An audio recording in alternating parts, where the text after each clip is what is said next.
வணக்கம் and welcome to be creative Tamil.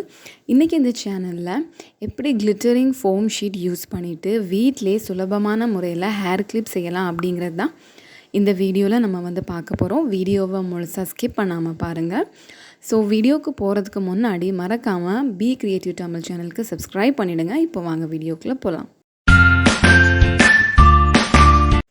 So first என்ன பண்ணணும் அப்படின்னா, இந்த மாதிரி ஒரு பிளெயினான ரீத் எடுத்துக்கோங்க. எய்தர் பிளாஸ்டிக் இல்லைனா மெட்டல், எதில் வேணால் எடுத்துக்கோங்க. இப்போ அதோட பார்டரில் கொஞ்சமாக ஃபெவிக்விக் அப்ளை பண்ணிவிட்டு, நீங்கள் எந்த ட்ரெஸ்க்கு மேட்சாக நீங்கள் ஹேர்பேண்ட் பண்ண போகிறீங்களோ அந்த ட்ரெஸ் கலரில் சாட்டின் ரிப்பன் வாங்கிட்டு அதை நல்லா இதில் வைன் பண்ணிக்கணும். நீங்கள் ரீத் முழுக்கவே கம்ப்ளீட்டாக நல்லா வைன் பண்ணி எடுத்துக்கோங்க. அண்ட் கடைசியில் வைன் பண்ணி முடித்ததும் அதோட பார்டரில் மறுபடியும் ஃபெவிக்விக் அப்ளை பண்ணிவிட்டு அதை ஒட்டி எடுத்துக்கோங்க. ஸோ நீங்கள் சாட்டின் ரிப்பன் அப்படி இல்லைன்னா இந்த மாதிரி கிளிட்டரிங் ரிப்பன்ஸ் கிடைக்கிது. ஸோ நீங்கள் அதை வாங்கி ஒட்டி எடுத்துக்கோங்க. ஸோ இப்போ நம்ம எக்ஸஸாக உள்ளதை கட் பண்ணி எடுத்தாச்சு. ஸோ அடுத்தது உங்களுக்கு விருப்பமான கலரில் ஒரு ஃபோம் ஷீட் எடுத்துக்கோங்க. அதோட பேக் சைடில் நீங்கள் ஒரு பென் எடுத்துகிட்டு இந்த மாதிரி பெட்டல்ஸ் வரையணும். முதல்ல 5, அதுக்கப்புறம் 4, அதுக்கப்புறம் 3, இந்த மாதிரி 5, 4, 3ன்னு இதழ்கள் வரைஞ்சிக்கோங்க. நீங்கள் எத்தனை பூ செய்ய போகிறீங்களோ அத்தனை பூக்களுக்கு தேவையான இதழ்களை நீங்கள் வரைஞ்சிக்கணும். இன்றைக்கி நான் 3 ஃப்ளவர் செய்ய போகிறேன். ஸோ அதனால் 5 பெட்டல்ஸில் 3, 4 பெட்டல்ஸில் 3, அகேன் 3 பெட்டல்ஸில் மறுபடியும் 3, அந்த மாதிரி நீங்கள் வரைஞ்சி எடுத்துக்கோங்க. இப்போ வரைஞ்சதுக்கப்புறம் நீங்கள் அதை அந்த பெட்டல்ஸை கட் பண்ணி எடுத்துக்கோங்க.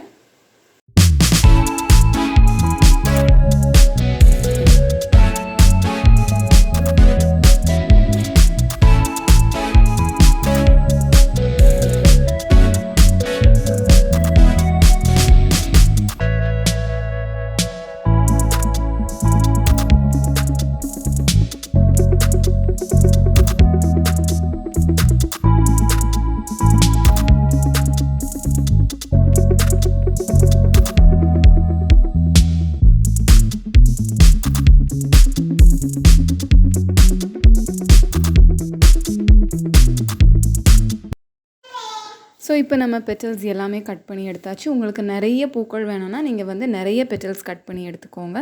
ஸோ அடுத்த ஸ்டெப் என்ன பண்ணணும் அப்படின்னா, ஸோ நெக்ஸ்ட் இந்த மாதிரி ஒரு துணியோ இல்லைன்னா டவல் எதையாச்சும் இந்த மாதிரி கூச்சி வச்சுக்கோங்க. கூச்சி வச்சுட்டு அயன் பாக்ஸை ஆன் பண்ணிக்கோங்க. அயன் பாக்ஸ் டெம்பரேச்சரை ஹை ஹீட்டில் வச்சுக்கோங்க. ஸோ அடுத்தது என்ன பண்ணணும் அப்படின்னா, நம்ம இந்த கட் பண்ணியிருக்க ஃபோம் ஷீட் இருக்கு இல்லையா, அந்த பெட்டல்ஸ் அதை அயன் பாக்ஸில் இந்த மாதிரி ஒரு பென்சில், உடன் பென்சில் வச்சு அதை ஹோல்ட் பண்ணிக்கோங்க. ஒரு 2 to 3 செகண்ட்ஸில் அந்த ஃபோம் ஷீட் ரொம்ப சாஃப்டாகிட்டு, இந்த பன் எப்படி உப்பி வரும் அந்த மாதிரி கொஞ்சம் லேசாக உப்புனதும் அதை டக்குன்னு நீங்கள் விட்டுறணும்.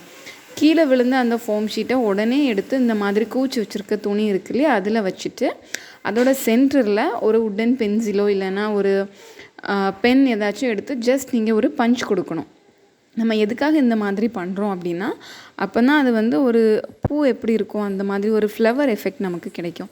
நம்ம இந்த மாதிரி ஹீட் பண்ணாமல் நார்மலாகவும் ஃபோம் ஷீட்டை கட் பண்ணிவிட்டு அந்த மாதிரி ஸ்டிக் பண்ணலாம். பட் அப்படி ஸ்டிக் பண்ணால் நம்மளுக்கு இந்த ஃப்ளவர் எஃபெக்ட் வராது.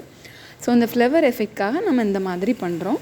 ஸோ இதே மாதிரி எல்லாம் கட் பண்ணி வச்சுருக்கிற எல்லா பெட்டல்ஸையும் இந்த மாதிரி செஞ்சு எடுத்துக்கோங்க. ஸோ அயன் பாக்ஸ் ஹை ஹீட்டில் இருக்கிறதால கொஞ்சம் கவனமாக யூஸ் பண்ணுங்கள். இப்போ நம்ம எல்லா பெட்டல்ஸையும் இந்த மாதிரி பஞ்ச் பண்ணி எடுத்தாச்சு. ஸோ இப்போ இதை பார்க்குறதுக்கு ஒரு ரியல் ஃப்ளவர் மாதிரி இருக்கும். ஸோ அடுத்தது என்ன பண்ணணும் அப்படின்னா, இந்த பெட்டல்ஸ் எல்லாத்தையுமே நீங்கள் ஃபெவிக்விக் யூஸ் பண்ணிவிட்டு ஸ்டிக் பண்ணிக்கோங்க.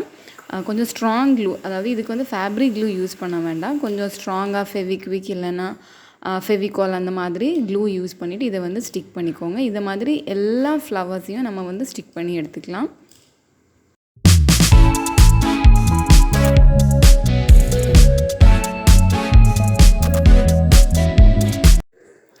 ஸோ இப்போ இந்த பூக்கள் எல்லாம் ரெடி ஆயாச்சு. ஸோ இந்த பூக்களை இன்னும் அழகாக்கிறதுக்காக நான் இதோட சென்டரில் குந்தன் ஸ்டோன்ஸ் யூஸ் பண்ணிவிட்டு டெக்கரேட் பண்ணியிருக்கேன். உங்கள்கிட்ட குந்தன் ஸ்டோன்ஸ் இல்லை அப்படின்னா நீங்கள் வீட்டில் ஏதாச்சும் பாசி இருக்கும்ல, அந்த பாசியை வச்சு நீங்கள் கூட டெக்கரேட் பண்ணிக்கலாம். ஸோ இப்போ நம்ம ஃபர்ஸ்ட் செஞ்சு வச்சுருந்த ஹெட்பேண்ட் கூட இந்த பூவை நம்ம ஸ்டிக் பண்ண போகிறோம். நீங்கள் ஒரு ஸ்ட்ராங் க்ளூ எடுத்து ஸ்டிக் பண்ணிக்கோங்க. அப்போ தான் அது நல்லா ஸ்ட்ராங்காக இருக்கும், இல்லைனா நமக்கு பாதிலே கழண்டு வந்துடும். ஸோ அதனால் ஃபெவிக்விக் யூஸ் பண்ணி அதை ஸ்டிக் பண்ணிக்கோங்க.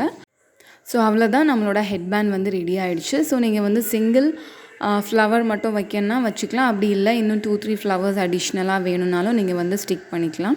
ஸோ நீங்களும் இந்த மாதிரி ஃபோம் ஷீட் வாங்கிட்டு வீட்டிலே இந்த மாதிரி சூப்பராக கிளிட்டரிங் ஹெட்பேண்ட்ஸ் வந்து செய்யலாம். இந்த வீடியோ உங்களுக்கு கண்டிப்பாக பிடிச்சிருக்கோன்னு நம்புகிறேன். பிடிச்சிருந்துன்னா மறக்காமல் இந்த சேனலுக்கு ஒரு லைக் பண்ணுங்கள். அப்படியே உங்கள் ஃப்ரெண்ட்ஸ் அண்ட் ஃபேமிலிக்கு ஷேர் பண்ணுங்கள். பி கிரியேட்டிவ் தமிழ் சேனலுக்கு மறக்காமல் சப்ஸ்கிரைப் பண்ணிக்கோங்க.